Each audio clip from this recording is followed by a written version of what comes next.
नमस्कार। आज हम रॉकेट और उपग्रहों की भौतिकी के बारे में बात करेंगे इस व्याख्यान में। मैं डॉक्टर शशि कुमार और हम लोग रॉकेट और उपग्रहों की भौतिकी के बारे में अभी बात करने जा रहे हैं। सबसे पहले अ, आइए रॉकेट के विभिन्न भागों और प्रणालियों को जानें और फिर आगामी अनुगामों में उनके बारे में जानें। अंतरिक्ष में प्रक्षेपित होने वाले रॉकेटों में 4 महत्वपूर्ण प्रणालियाँ शामिल होती हैं। जैसे संरचनात्मक प्रणाली, प्रोपेलेंट्स या प्रणोदक, दिक्चालन, मार्गदर्शन और नियंत्रण प्रणाली और पेलोड।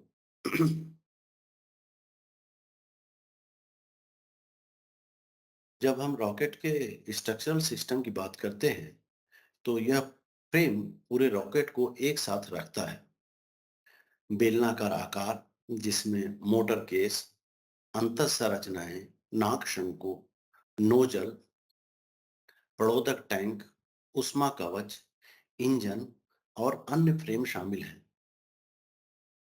संरचनात्मक प्रणाली बनाते हैं। संरचनात्मक प्रणालियाँ प्रणोदक और अन्य प्रणालियों को पकड़ने वाले लॉन्च व्हीकल की कुल अखंडता में योगदान करती है।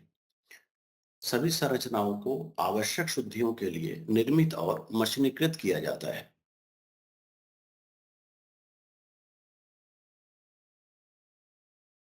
प्रोपेलेंट्स जिसे हम प्रणोदक कहते हैं, प्रणोदक एक रॉकेट में सबसे अधिक मात्रा लेते हैं और रॉकेट को उठाने और गुरुत्वाकर्षण के खिलाफ यात्रा करने के लिए आवश्यक बल प्रदान करते हैं।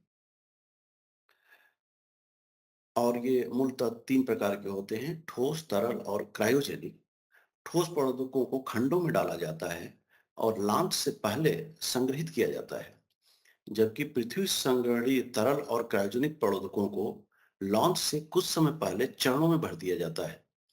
लॉन्च से ठीक पहले द्रुत शीतक के माध्यम से क्रायोजेनिक पदार्थों को लगातार ठंडा रखा जाता है।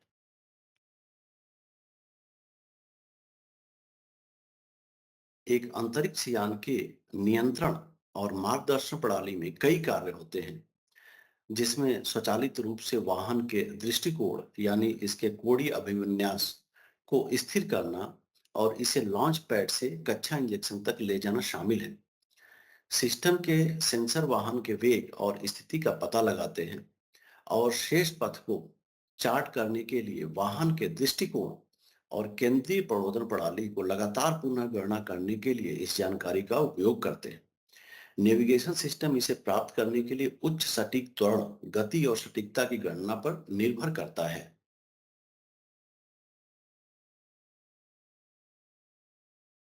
अब आते हैं पेलोड पर। पेलोड उन वस्तुओं को संदर्भित करता है जिन्हें रॉकेट द्वारा ले जाया जाता है और अंतरिक्ष में विभिन्न अनुप्रयोगों की सेवा के लिए कक्षा में रखा जाता है। पेलोड में मिशन की प्रकृति के आधार पर उपग्रह, अंतरिक्ष यान, दूरबीन और यहाँ तक कि अंतरिक्ष यात्री जैसी वस्तुओं की एक श्रृंखला शामिल हो सकती है। विशेष अनुप्रयोग के आधार पर विभिन्न पेलोड को उपग्रहों में शामिल किया जा सकता है, जैसे ऑप्टिकल संचार, नेविगेशन और वैज्ञानिक उपकरण, सेंसर इत्यादि हैं।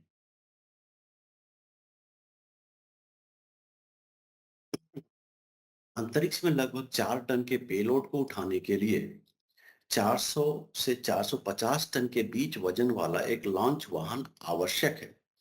जैसे जैसे वाहन गति प्राप्त करता है, ओवरबर्डन को रोकने के लिए वजन कम करना महत्वपूर्ण है और इस इस कार्य को पूर्ण करने हेतु मल्टी स्टेजिंग डिजाइन की जाती है। इसके अतिरिक्त लॉन्च के विभिन्न चरणों के दौरान थ्रस्ट आवश्यकताएं अलग-अलग होती हैं। रॉकेटों का संयोजन कई चरणों में किया जाता है। शून्य वेग से गति बढ़ाने के लिए लिफ्ट ऑफ के दौरान एक शक्तिशाली थ्रस्ट की आवश्यकता होती है। ठोस पदार्थों का उपयोग आमतौर पर मध्यम लॉन्च व्हीकल के लिए किया जाता है, जिसमें प्रारंभिक अवधि के दौरान अधिक जलने वाली सतहों को बनाने के लिए डिजाइन किए गए ठोस क्षण होते हैं और वाहन के वेग प्राप्त करने के साथ पतले होते जाते हैं। क्रायोजेनिक प्ररोधकों में उच्च ईंधन दक्षता और प्रति यूनिट मात्रा में लंबी जलने की अवधि होती है, जो उन्हें ऊपरी चरणों के लिए आदर्श बनाती है। एक बार जब एक चरण अपना जलना पूरा कर लेता है, तो इस लॉन्च व्हीकल ले जाने वाले वजन को कम करने के लिए अलग किया जाता है। पानी में ड्रॉप ऑफ प्रक्रिया को सुव्यवस्थित करने के लिए लॉन्च पैड रणनीतिक रूप से तट के किनारे निर्मित किए जाते हैं। कुछ उदाहरणों में विशाल निर्जन क्षेत्रों वाले देश जानबूझकर जमीन पर उतारने के लिए खर्च किए गए चरणों का विकल्प चुनते हैं। इसके अतिरिक्त स्ट्रैपिंग के माध्यम से निचले चरणों में अतिरिक्त चरणों को जोड़कर मल्टी स्टेजिंग प्राप्त की जा सकती है। आइए अब हम रॉकेट की गति और पृथ्वी के गुरुत्वाकर्षण के खिलाफ उठाने की इसकी क्षमता के पीछे मूलभूत सिद्धांतों का पता लगाएं। इस सेक्शन में हम रॉकेट को कैसे लॉन्च करते हैं, उसके बारे में जानकारी प्राप्त करेंगे। रॉकेटरी में प्रणोद या फिर थ्रस्ट और प्रणोदन या प्रोपल्शन को बेहतर ढंग से समझने के लिए हम फुलाए गए गुब्बारे के सादृश्य का उपयोग कर सकते हैं। एक गुब्बारा अनिवार्य रूप से दबाव वाली गैस से भरा एक लचीला कक्ष है। जब हम एक विवर के माध्यम से दबाव वाली गैस छोड़ते हैं, तो गैस बाहर निकलती है और गुब्बारे को विपरीत दिशा में ले जाती है। रॉकेट के संदर्भ में थ्रस्ट को रॉकेट के अनुदैर्ध्य अक्ष के साथ कार्य करने वाले बल के रूप में परिभाषित किया गया है, जो रॉकेट को आगे बढ़ाने के लिए निकास गैसों द्वारा प्रदान किया जाता है। रॉकेट उन्हें अंतरिक्ष में धकेलने के लिए आवश्यक प्रणोद उत्पन्न करने के लिए दबाव गैस पर भरोसा करते हैं। ये प्रेशराइज्ड गैस रॉकेट के अंदर ईंधन और ऑक्सीडाइजर के संयोजन को जलाकर बनाई जाती है। इग्निशन पर ईंधन और ऑक्सीडाइजर जलते हैं और गर्म दबाव वाली गैसों का उत्पादन करते हैं, जो नलिका से बाहर निकलती है और रॉकेट को आगे बढ़ाने के लिए आवश्यक थ्रस्ट उत्पन्न करती है। रॉकेट न्यूटन की गति के तीसरे नियम पर काम करता है, लेकिन तीसरे नियम को समझने के लिए अन्य दो नियम वास्तव में महत्वपूर्ण हैं।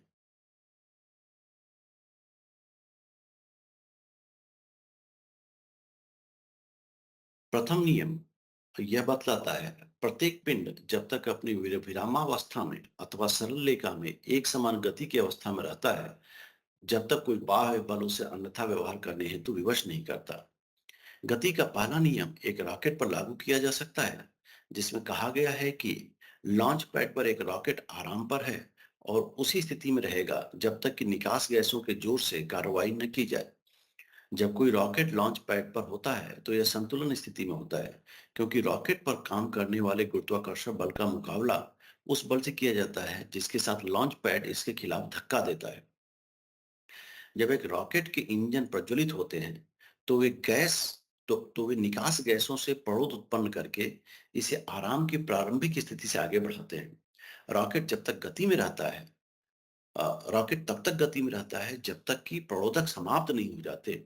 उस बिंदु पर यह अपने प्रोपेलिंग बल को खो देता है और रुक जाता है।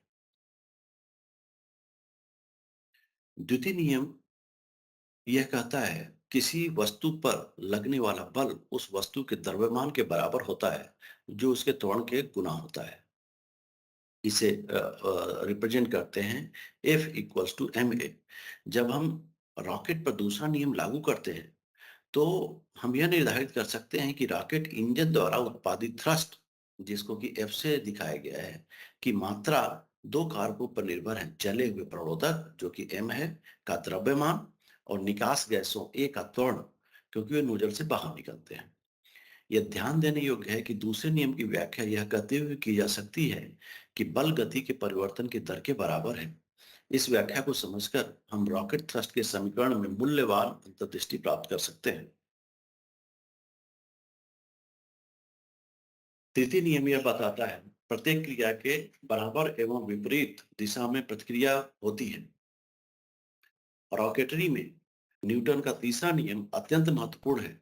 यह बताता है कि रॉकेट से निकलने वाली गर्म दबाव वाली गैसें एक कार्रवाई के कारण बनती है, जिसके परिणाम स्वरूप रॉकेट अंतरिक्ष में चला जाता है। दूसरे शब्दों में, गैसों की कार्रवाई की प्रतिक्रिया रॉकेट का प्रणोदन है। हमारा लक्ष्य अंतरिक्ष में रॉकेट लॉन्च करना है, गति के तीसरे नियम के अनुसार यदि हम एक विशाल बल लगा सकते हैं जो रॉकेट को जमीन के खिलाफ धक्का देता है, तो जमीन रॉकेट को समान मात्रा में बल के साथ ऊपर की ओर धकेल कर जवाब देगी। रॉकेट प्रणोदन मुख्य रूप से गति के संरक्षण के नियम पर आधारित है। बेसिकली यह संवेग संरक्षण के नियम पर आधारित है, जो भौतिकी में एक मौलिक सिद्धांत है। यह नियम कहता है कि एक अलग प्रणाली में दो या दो से अधिक निकायों के लिए एक दूसरे पर कार्य करते हुए उनकी कुल गति स्थिर रहती है जब तक कि एक बाहरी बल नहीं लागू किया जा सकता है। यदि यहाँ पर इसको इस तरह भी बता सकते हैं कि the momentum of a body is a product of mass m and velocity v of the body. किसी वस्तु का संवेग उसके मास जिसको m से दिखाया गया है और उसकी उसका वेग जिसको v से दिखाया गया है, v से दिखाया गया है, उसके प्रोडक्ट के बराबर होता है। जब m को v से गुना कर देंगे तो वह उसके संवेग को दिखाता है।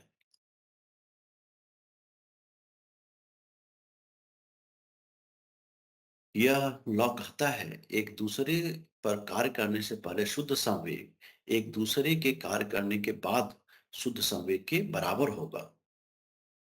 यहाँ पर हम देख सकते हैं कि अगर बॉडी वन की बात करते हैं तो वो है प्रोपेलेंट्स।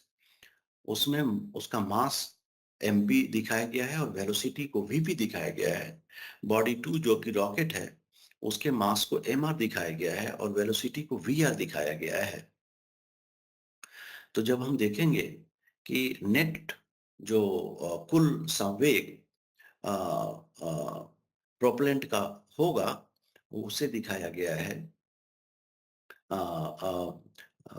बिफोर मास इंजेक्शन। इसे दिखाया गया है mp1 multiplied by vp1 plus mr1 multiplied by vr1, जहां पर कि r रिप्रेजेंट करता है रॉकेट को और p रिप्रेजेंट करता है प्रोपेलेंट को।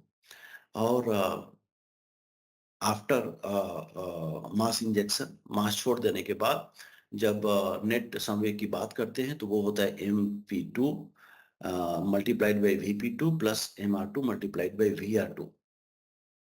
तो संवेग संरक्षण के हिसाब से के अनुसार जब हम इसका कैलकुलेशन करेंगे तो हम पाते हैं कि mr2 multiplied by vr2 equals to minus mp2 multiplied by vp2। हम अंतिम समीकरण से देख सकते हैं कि Vr2 और Vp2 विपरीत दिशाओं जो कि नकारात्मक प्रतीक है, वो विपरीत दिशाओं में। इसका मतलब है कि रॉकेट को विपरीत दिशा में निकाले गए पदार्थों की गति के बराबर शुद्ध गति मिलती है जो रॉकेट को ऊपर की ओर बढ़ाती है।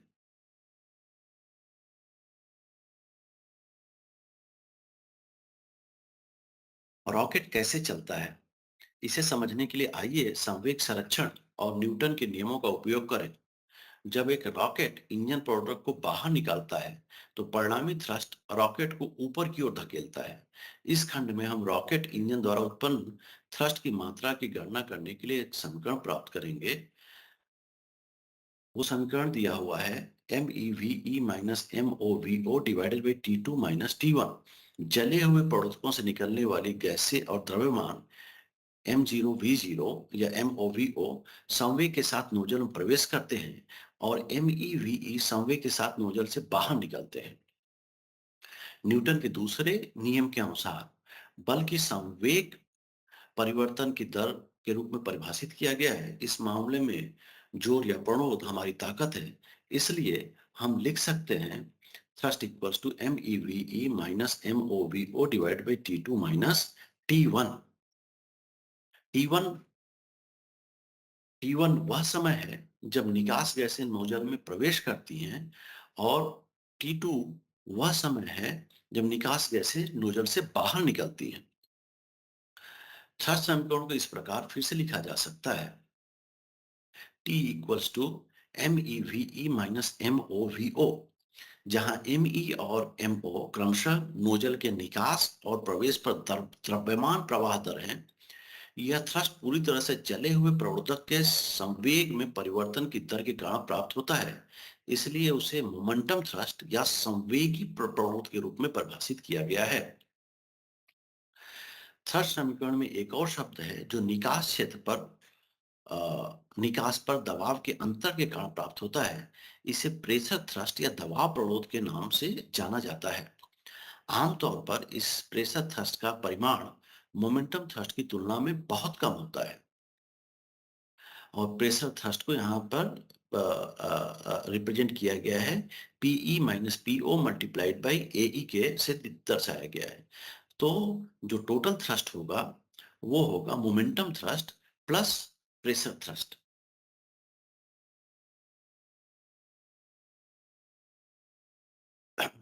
सो मोमेंटम थ्रस्ट और प्रेशर थ्रस्ट को यहाँ पर दिखाया गया है। जो टोटल थ्रस्ट होगा वो मोमेंटम थ्रस्ट और प्रेशर थ्रस्ट का योग होगा, जिसे हम लिख सकते हैं M E V E minus M O V O plus P E minus P O multiplied by A E. हमने प्रणोदन के बारे में बात की है और यह रॉकेट को उड़ान भरने में कैसे मदद करता है। हालांकि रॉकेट मिशन का मुख्य उद्देश्य पृथ्वी के गुरुत्वाकर्षण खिंचाव से मुक्त होना है और पेलोड को अंतरिक्ष में डालना है। यहीं पर कक्षीय और पलायन वेग की अवधारणा काम आती है। ऑर्बिटल वेलोसिटी के बारे में हम जानेंगे। जब किसी वस्तु का स्पर्श रेखा वेग एक निश्चित परिमाण तक पहुंच जाता है तो अपकेंद्रीय बल वस्तु पर गुरुत्वाकर्षण बल के बराबर हो जाता है, जो उसे ग्रह या चंद्रमा के चारों ओर कक्षा में रहने की अनुमति देता है। किसी वस्तु को पृथ्वी के चारों ओर 500 किलोमीटर की ऊंचाई तक कक्षा में रखने के लिए आवश्यक न्यूनतम वेग 7.5 किलोमीटर पर सेकेंड है। यदि किसी रॉकेट का वेग आवश्यक न्यूनतम कक्षीय वेग से कम है, तो रॉकेट अंतरिक्ष में पेलोड या उपग्रह नहीं डाल पाएगा और वह वापस पृथ्वी पर गिर जाएगा। ना दूसरा होता है एस्केप वेलोसिटी या पलायन वेग। उस पलायन वेग वह गति है जिस पर किसी वस्तु को किसी ग्रह या चंद्रमा के गुरुत्वाकर्षण बल से मुक्त होने के लिए यात्रा करनी चाहिए या यात्रा करानी होती है। मुख्य रूप से अंतरिक्ष मिशन के लिए चुना गया रॉकेट दो कारकों पर निर्भर करता है। पहला कारक है वितरित किए जाने वाले पेलोड का आकार, मात्रा, द्रव्यमान। दूसरा कारक है वह कक्षा जिसमें पेलोड को रखा जाना है। यह दो कारक अंतरिक्ष में पेलोड लॉन्च करने के लिए रॉकेट द्वारा आवश्यक ईंधन है और ऑक्सीडाइजर की मात्रा निर्धारित करते हैं, जो बदले में रॉकेट के आकार को तय करता है।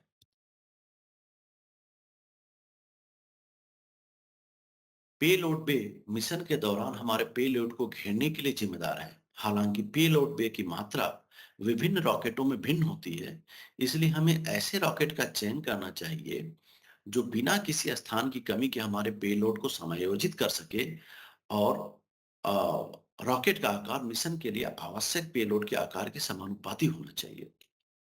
किसी रॉकेट की ईंधन आवश्यकताएं इस ऊंचाई के आधार पर बड़े पैमाने पर भिन्न हो सकती है, जिस पर पेलोड को अलग किया जाता है या जिस कक्षा में पहुंचाना चाहता है।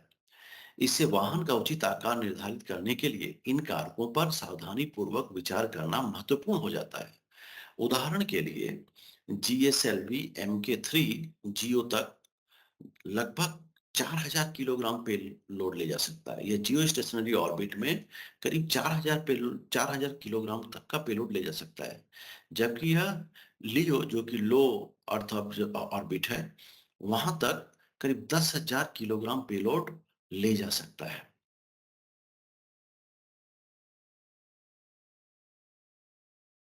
रॉकेट के प्रक्षेपण के बाद यह सुनिश्चित करना महत्वपूर्ण है कि वह अपने रास्ते पर बना रहे और मिशन की विफलता से बचने के लिए अपनी गति बनाए रखे।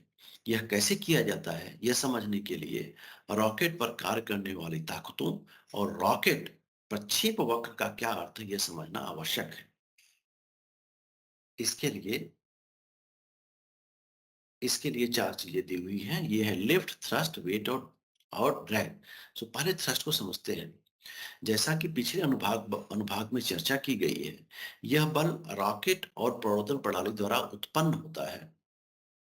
निकास गैसें नोजल के माध्यम से बाहर निकलती हैं, जो रॉकेट पर प्रतिक्रिया बल प्रदान करती हैं, जिससे वह ऊपर की ओर बढ़ती है। यह बल गुरुत्वाकर्षण केंद्र, जिसको यहाँ चित्र में सीपी से दिखाया गया है, यह बल गुरुत्वाकर्षण केंद्र सीपी के चारों ओर कार्य करता है। वेट की जब बात करते हैं, तो गुरुत्वाकर्षण के केंद्र के बारे में पृ- पृथ्वी के गुरुत्वाकर्षण त्वरण द्वारा रॉकेट के द्रव्यमान पर कार्य कर कार्य करने के कारण वजन रॉकेट पर लगने वाला बल है। और जब लिफ्ट की बात करते हैं, तो लिफ्ट वायुगतिकी बल का घटक है, जो दबाव के केंद्र सीपी के बारे में रॉकेट की सतह पर हवा के प्रवाह के कारण उड़ान की दिशा के लंबवत कार्य करता है। जो गुरुत्वाकर्षण केंद्र बल है, उसे सीजी से रिप्रेजेंट किया गया है, और दबाव के केंद्र को यहाँ पर सीपी से रिप्रेजेंट किया गया है, जो कि सेंटर ऑफ प्रेशर है। और जब हम ड्रैग की बात करते हैं, तो हम ड्रैग को एक वायुगत की बल घटक के रूप में सोच सकते हैं, जो दबाव के केंद्र के बारे में रॉकेट की सतह पर वायु प्रवाह के कारण उड़ान की दिशा के समानांतर कार्य करता है।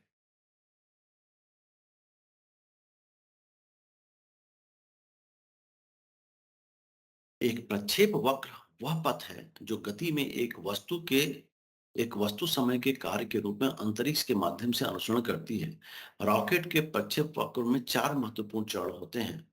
वो चार महत्वपूर्ण चरण हैं: लॉन्च, पावर्ड असेंट, जो जिसको संचालित चढ़ाई बोलते हैं, स्टेजिंग और कट ऑफ। प्रक्षेपण तब शुरू होता है जब रॉकेट की प्रवर्तन प्रणाली बड़े पैमाने पर थ्रस्ट उत्पन्न करती है। एक बार जब रॉकेट अपने वजन से अधिक थ्रस्ट उत्पन्न करता है, तो यह अपनी संचालित चढ़ाई शुरू करने के लिए हवा में उड़ जाता है। उड़ान के इस चरण के दौरान रॉकेट का वजन लगातार बदलता रहेगा, क्योंकि ईंधन जलता रहेगा। परिणाम स्वरूप अधिकांश अंतरिक्ष बाउंड रॉकेट मृत वजन को कम करने और दक्षता बढ़ाने के लिए स्टेजिंग का उपयोग करते हैं।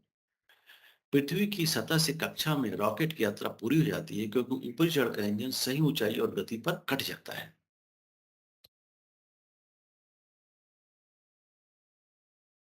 अब हम उपग्रह के पीछे की भौतिकी सिद्धांतों के बारे में बात करेंगे।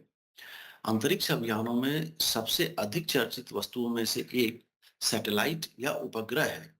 इस अनुभाग में हम उस बात की गहराई से अध्ययन करेंगे कि उपग्रह किस प्रकार कार्य करते हैं और कौन से कारक उन्हें उनकी कक्षाओं में बनाए रखते हैं। उपग्रह या सैटेलाइट क्या है? इसकी सबसे सरल परिभाषा में, एक उपग्रह एक ऐसा पिंड है जो अंतरिक्ष में किसी खगोलीय पिंड के चारों ओर परिक्रमा करता है। आमतौर पर हम उपग्रहों को उनके गठन के आधार पर प्राकृतिक और कृत्रिम के रूप में वर्गीकृत कर सकते हैं और करते हैं। जैसा कि नाम से पता चलता है, वे प्राकृतिक वस्तुएं हैं जो एक ग्रह या एक तारे के चारों ओर घूमती हैं। अ, मुख्यतः दो तरह के उपग्रह होते हैं। एक होते हैं प्राकृतिक उपग्रह और दूसरे होते हैं कृत्रिम उपग्रह। सो जो प्राकृतिक उपग्रह हैं, वो एक ग्रह या तारे के चारों ओर घूमती हैं। एक तारे के प्राकृतिक उपग्रह को ग्रह कहा जाता है, और ग्रह के प्राकृतिक उपग्रहों को चंद्रमा कहा जाता है। उदाहरण के लिए, पृथ्वी सौरमंडल में एक ग्रह है, क्योंकि पृथ्वी सूर्य के चारों ओर घूमती है। और इसलिए देखेंगे तो बाकी अन्य 7 ग्रह भी सूर्य के ग्रह हैं, जो सूर्य के चारों ओर घूमते हैं। चंद्रमा पृथ्वी का एक प्राकृतिक उपग्रह है, और अन्य ग्रहों के चंद्रमाओं के नाम अद्वितीय हैं। उदाहरण के लिए अगर देखें, तो मंगल के 2 चंद्रमा हैं, जिनका नाम है फोबोस और डिमोस। कृत्रिम उपग्रहों को रॉकेट का उपयोग करके मनुष्यों द्वारा ग्रहों और अन्य निकायों के चारों ओर घूमने के लिए कक्षा में रखा जाता है। वे संचार, रिमोट सेंसिंग, नेविगेशन और वैज्ञानिक अन्वेषण जैसे विभिन्न उद्देश्यों की सेवा करते हैं। अंतरिक्ष यान शब्द अधिक सामान्य है, जिसमें उपग्रह, अंतर्ग्रही और चंद्रशिल्प, मानव अंतरिक्ष मॉड्यूल, अंतरिक्ष स्टेशन आदि शामिल हैं।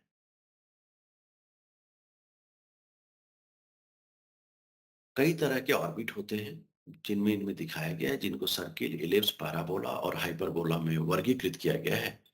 यह बेहतर ढंग से समझने के लिए कि एक उपग्रह किसी अन्य खगोलीय पिंड की परिक्रमा कैसे करता है, विभिन्न कक्षीय आकृतियों को सीखना और केपलर के ग्रहों की गति के नियमों को समझना महत्वपूर्ण है। हमारे पास 4 प्रकार की कक्षाएं हैं, अर्थात वृत्ताकार, दीर्घवृत्ताकार, पैराबोला और हाइपरबोला। जो इलिप्स है वो दीर्घवृत्ताकार है, कहीं-कहीं उसे अंडाकार भी बोलते हैं। आप चित्र में देख सकते हैं कि सभी कक्षाओं को कोणों पर विभिन्न स्थानों पर एक शंक्वाकार खंड को विच्छेदित करके प्राप्त किया जा सकता है। एक वृत्त उसके उद्घाटन क्षेत्र के समानांतर एक शंकु को काटकर प्राप्त किया जाता है। क्षैतिज रूप से कुछ मामूली कोण के साथ दीर्घवृत्त, हाइपरबोला शंकु को लंबवत रूप से काटकर प्राप्त किया जाता है, जबकि पैराबोला शंकु के ऊर्ध्वाधर अक्ष के कुछ कोण पर होता है। ग्रहों और प्राकृतिक उपग्रहों को उन खगोलीय पिंडों द्वारा बंद अंडाकार और गोलाकार कक्षाओं में रखा जाता है, जिनकी वे परिक्रमा करते हैं। जबकि रॉकेट किसी ग्रह या पिंड से हमेशा बचने के लिए परवलयिक और हाइपरबॉलिक कक्षाओं का उपयोग करते हैं।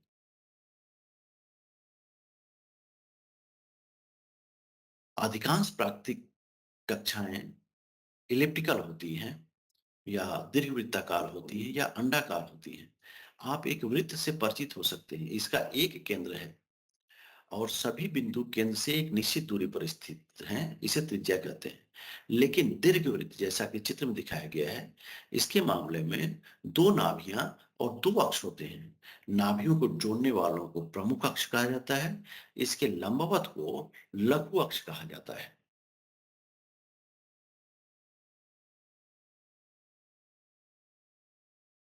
पेरिएप्सिस अंडाकार कक्षा में वह बिंदु है जहां कोई वस्तु उस खगोलीय पिंड के सबसे करीब होती है जिसकी वो परिक्रमा कर रही है। दूसरी ओर एपोप्सिस आकाश पिंड से सबसे दूरी की कक्षा में स्थित बिंदु है। जब सूर्य एक फोकस पर होता है तो निकटतम और सबसे दूर के बिंदुओं को कम से कम को क्रमशः पेरिहेलियन और अपहेलियन कहा जाता है। इसी प्रकार जब पृथ्वी एक फोकस पर होती है तो उसे पेरिजी और अपोजी कहा जाता है।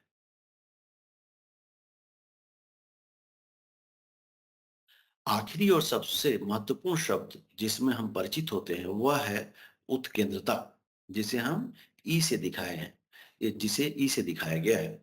किसी खगोलीय कक्षा की उत्केंद्रता उसकी वृत्ताकारता से विचलन का माप है।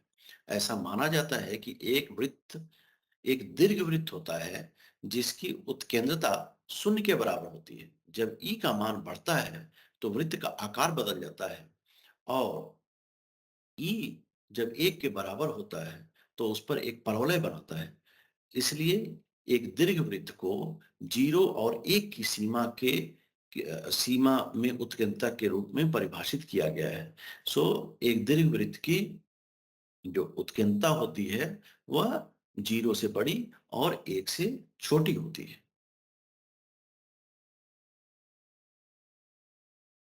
ये जोहान्स केपलर ही थे जिन्होंने अपनी टिप्पणियों से कहा था कि ग्रह सूर्य के चारों ओर गोलाकार कक्षा में नहीं घूमते हैं, बल्कि वे दीर्घवृत्तीय या अंडाकार कक्षा में परिक्रमा करते हैं। तो आगे की स्लाइड्स में हम केपलर्स लॉ के बारे में या केपलर के नियमों के बारे में देखेंगे। केपलर का पहला लॉ कहता है कि सभी ग्रह अंडाकार कक्षाओं में चलते हैं जिसमें सूर्य एक फोकस पर होता है। हम सौर मंडल की जो पहले पिछले स्लाइड में जो तस्वीर देखते हैं देखे हैं, जहां 8 ग्रह पूर्ण गोलाकार कक्षाओं में सूर्य के चारों ओर घूमते हैं, यह गलत है। ग्रह आमतौर पर अंडाकार कक्षाओं में घूमते हैं और सूर्य एक फोकस पर होता है।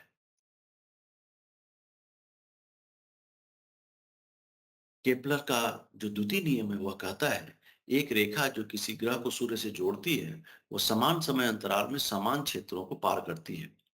एक ग्रह पर विचार करें जो एक निश्चित समय अवधि टी के लिए बिंदु ए से बी तक गति कर रहा है और फिर उसी टी के लिए बिंदु सी से डी तक गति कर रहा है। केपलर के दूसरे नियम के अनुसार चाप ए ओ बी और सी ओ डी द्वारा कवर किए गए क्षेत्र बराबर हैं। दूसरे शब्दों में ग्रह की गति के लिए क्षेत्र वेग स्थिर है।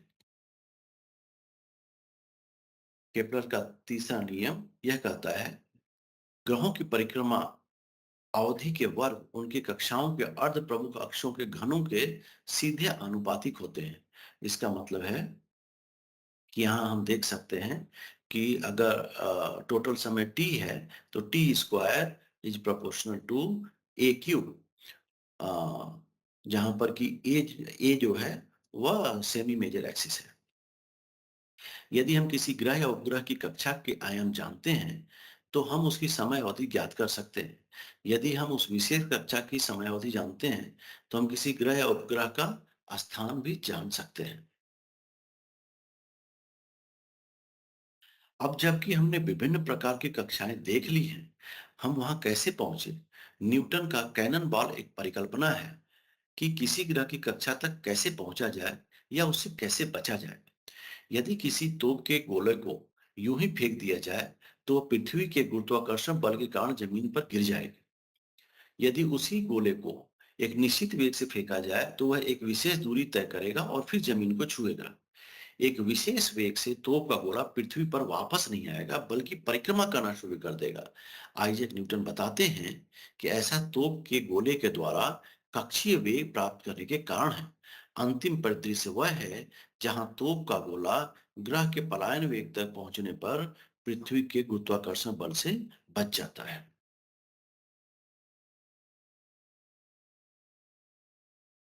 यहाँ पर हम गति और वेग के बारे में जानेंगे। गति और वेग अलग अलग हैं, जबकि दोनों दूरी में परिवर्तन की दर का वर्णन करते हैं। वेग भी गति की दिशा में परिवर्तन का वर्णन करता है। मान लीजिए कि एक ट्रेन एक निश्चित गति से चल रही है और गति में कोई बदलाव किए बिना अचानक दिशा बदल देती है।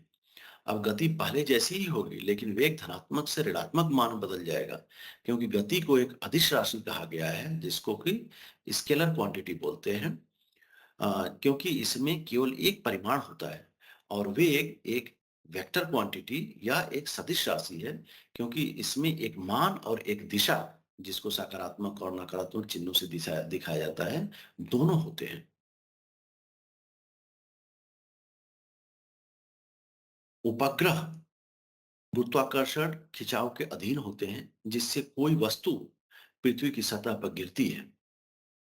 जब किसी उपग्रह को वांछित ऊंचाई पर रॉकेट द्वारा छोड़ा जाता है तो एक क्षैतिज बल लगाया जाता है। यह स्पर्श रेखा बल और गुरुत्वाकर्षण खिंचाव संपूर्ण पर कार्य करता है, जिसके परिणाम स्वरूप उपग्रह की गोलाकार गति होती है।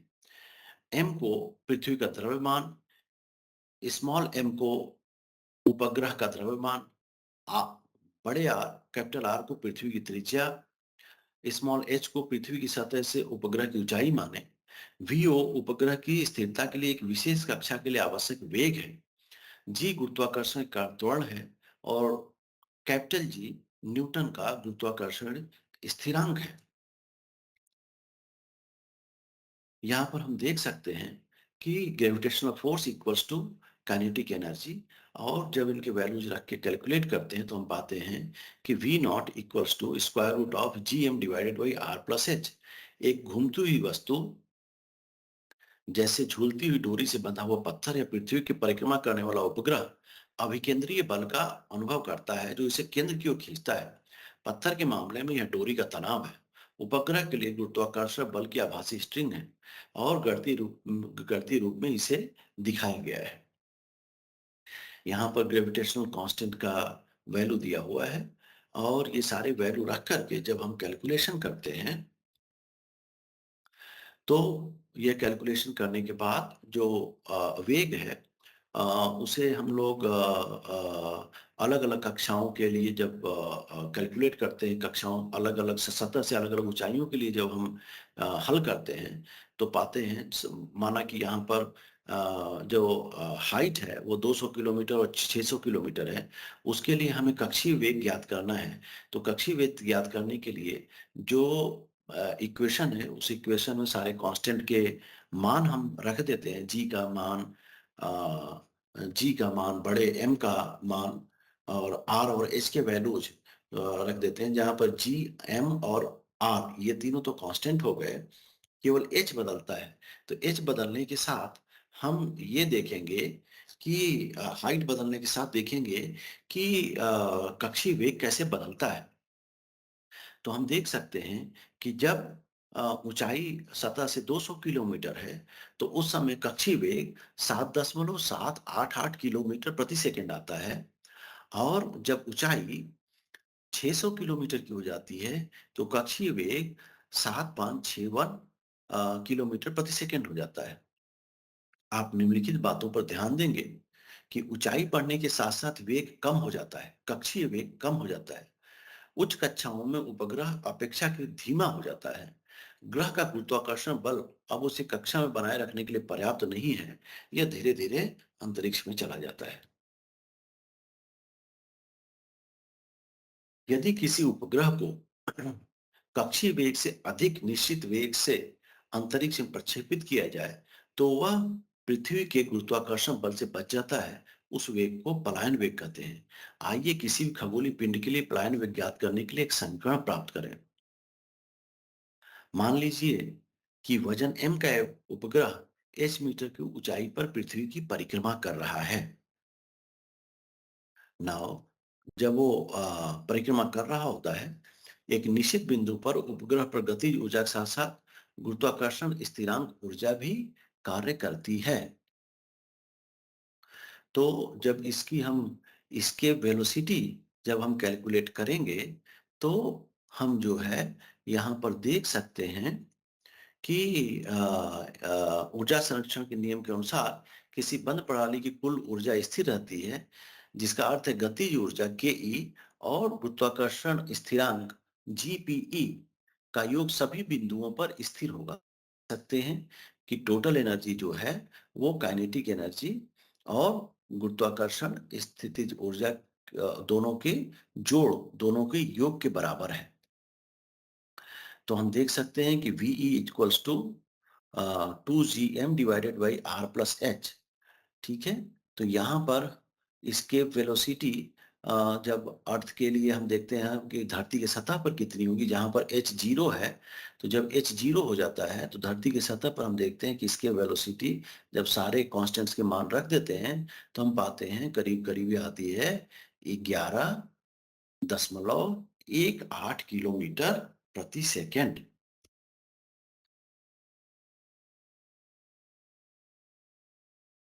अब हम आते हैं ऑर्बिटल वेलोसिटी या कक्षीय वेग। यह वह वेग है जिस पर एक उपग्रह एक खगोलीय पिंड की परिक्रमा करता है। संबंधित खगोलीय पिंड के गुरुत्वाकर्षण बल का प्रतिकार करने के लिए पर्याप्त तेज होता है, जिसे यहाँ पर वी नॉट दिखाया गया है। V naught equals to square root g m divided by r, जहाँ की कैपिटल जी जो है वो ग्रेविटेशनल कांस्टेंट है, एम जो है mass of the celestial body है और आर जो है वो radius of the celestial object है।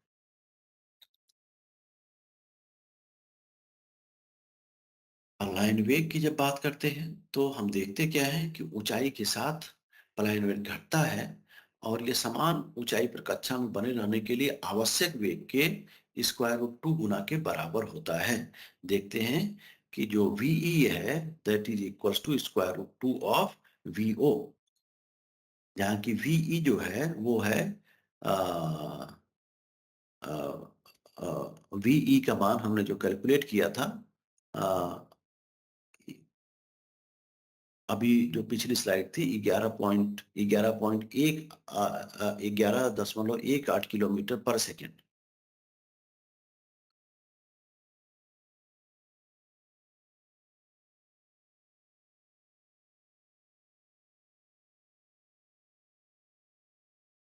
अब हम देखते हैं, यहाँ पर हम ऑर्बिटल वेलोसिटी और टाइम पीरियड की बात करेंगे।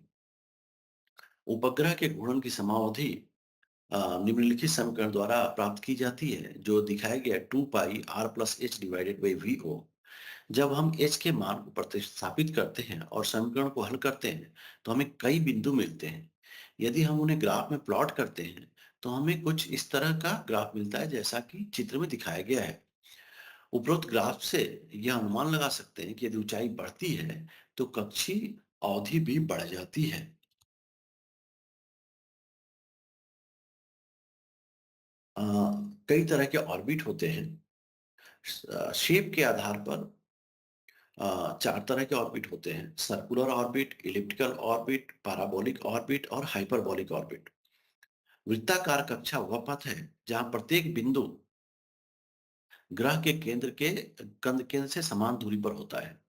इलिप्टिकल ऑर्बिट की बात करें, जो कि अंडाकार या दीर्घवृत्ताकार कक्षा है, यह वह पथ है जहां उपग्रह मेजबान ग्रह के चारों ओर अंडाकार आकार में परिक्रमा करता है, जो उस दीर्घवृत्त के दो फोकसों में से एक पर होगा। पैराबोलिक ऑर्बिट जो बोलते हैं, जब कक्षीय स्थानांतरण की बात आती है, तो परवलयिक पथ, जिसे पैराबोलिक ऑर्बिट बोलते हैं, परवलयिक पथ एक प्रक्षेप वक्र होता है जिसका उपयोग किया जाता है इस ग्रह की कक्षा के पास यह ग्रह की कक्षा के पास आने वाले किसी वस्तु को इतने नीचे रखने की अनुमति देकर काम करता है कि उसे ग्रह की कक्षा में स्थापित किया जा सके। वैकल्पिक रूप से एक वस्तु जो पहले ही कक्षा में उसका वेग बढ़ाने और उसको और उसकी कक्षा से बाहर भेजने के लिए उपयोग किया जा सकता है। जब हाइपरबोलिक पथ की बात करते हैं या हाइपरबोलिक ऑर्बिट, तो हाइपरबोलिक पथ एक वस्तु का प्रक्षेप पथ है जिसका उपयोग कक्षीय स्थानांतरण के लिए भी किया जाता है।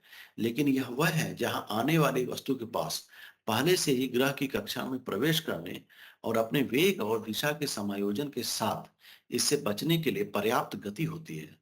स्थानांतरण की इस विधि को गुरुत्वाकर्षण सहायता कहा जाता है।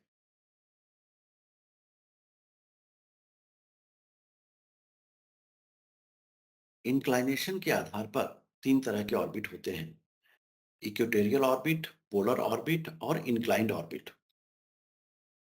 इक्वेटोरियल ऑर्बिट या भूमध्य रेखी कक्षा बिल्कुल भूमध्य रेखा पर स्थित होती है, जो इस कक्षा में एक उपग्रह को अपनी कक्षा की अवधि के दौरान सीधे भूमध्य रेखा के ऊपर रहने की अनुमति देती है। पोलर ऑर्बिट ध्रुवीय कक्षा भूमध्य रेखा के लंबवत होती है, जो ध्रुवों के ऊपर से गुजरती है और भूमध्य रेखी कक्षा के साथ दो बार प्रतिच्छेद करती है। इंक्लाइंड ऑर्बिट, जैसा कि नाम से पता चलता है, यह एक कक्षा है जो एक ऐसे कोण पर झुकी हुई है जो भूमध्य रेखा के समानांतर या लंबवत नहीं है।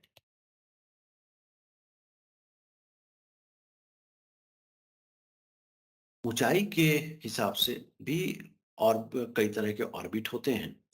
पहला ऑर्बिट है सब ऑर्बिटल ट्रेजेक्टरी। तो जब हम सब ऑर्बिटल ट्रेजेक्टरी की बात करते हैं, तो ध्वनि, रॉकेट और मिसाइलें ऊपरी वायुमंडल या बाहरी अंतरिक्ष तक पहुंचने के लिए इसी प्रक्षेप पथ का अनुसरण करते हैं। हालांकि उनमें पृथ्वी के गुरुत्वाकर्षण से बचने या कक्षा में प्रवेश करने के लिए आवश्यक गति का अभाव होता है। ध्वनि, रॉकेट और मिसाइलें ऊपरी वायुमंडल या बाहरी अंतरिक्ष तक पहुंचने के लिए इसी प्रक्षेप पथ का अनुसरण करते हैं। हालांकि उनमें पृथ्वी के गुरुत्वाकर्षण से बचने या कक्षा में प्रवेश करने के लिए आवश्यक गति का अभाव होता है। ये छोटी अवधि की उड़ानें वैज्ञानिक प्रयोगों को अंजाम देने के लिए लागत प्रभावी साधन प्रदान करते हैं। अब हम देखते हैं लियो ऑर्बिट को, जो कि लो अर्थ ऑर्बिट है। लियो में उपग्रह पृथ्वी की सतह से 180 से 2000 किलोमीटर की ऊंचाई पर रहते हैं। इस कक्षा में उपग्रह लगभग 7.8 किलोमीटर प्रति सेकंड की गति से यात्रा करते हैं। इस गति से एक उपग्रह को पृथ्वी का चक्कर लगाने में 90 मिनट का समय लगता है। लगभग 600 किलोमीटर की ऊंचाई पर अंतरिक्ष अंतर्राष्ट्रीय अंतरिक्ष स्टेशन आईएसएस भी इसी रेंज का एक हिस्सा है। मिड अर्थ ऑर्बिट, जिसको मियो बोलते हैं, मियो में उपग्रह पृथ्वी की सतह से लगभग 2000 से 35,780 किलोमीटर की ऊंचाई पर रहते हैं। अ, यह या तो गोलाकार या अंडाकार कक्षा हो सकती है।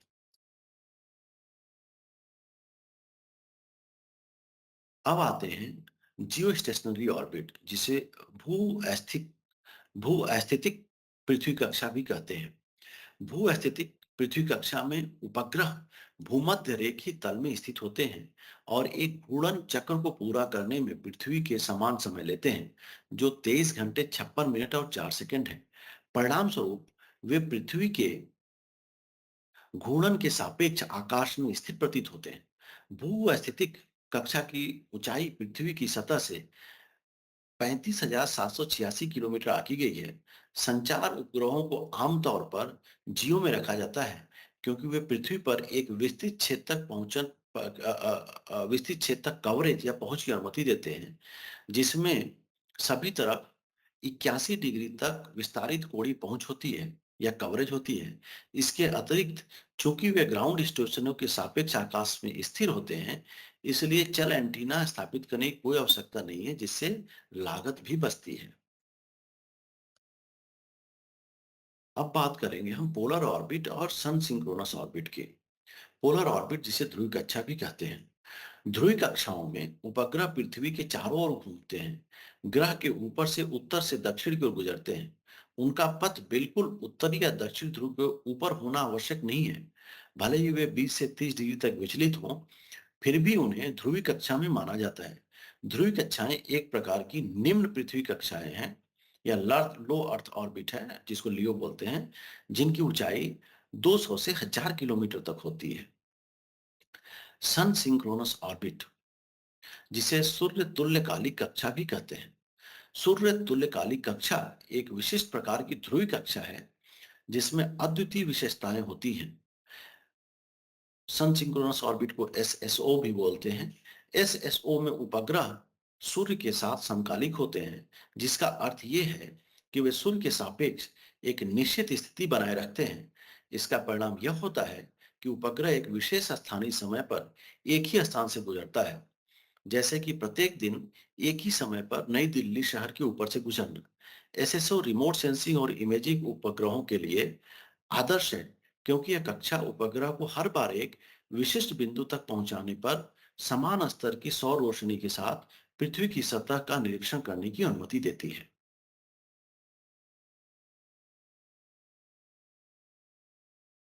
अब हम हेलो ऑर्बिट के बारे में जानेंगे।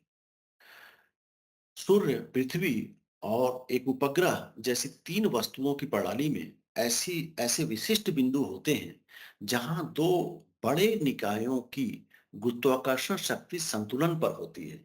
इन बिंदुओं को लैग्रेंजियन बिंदु के रूप में जाना जाता है।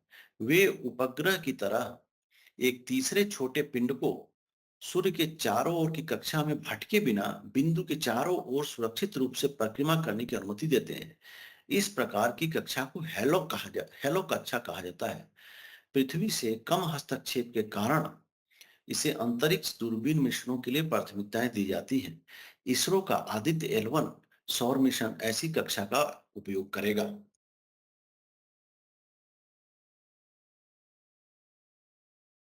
क्या उपग्रह को कक्षा में बनाए रखने के लिए ईंधन की आवश्यकता होती है? यह सबसे अधिक पूछे जाने वाले प्रश्नों में से एक है। इसका उत्तर है नहीं। कक्षा में स्थापित उपग्रह को परिक्रमा करते समय ईंधन की आवश्यकता नहीं होती है। जब रॉकेट उपग्रह को कक्षा में रखता है, तो शुरू में उस पर लगाया गया बल वस्तु को जमीन पर वापस गिरे बिना एक गोलाकार कक्षा में घूमने के लिए गतिज ऊर्जा देने के लिए पर्याप्त होता है।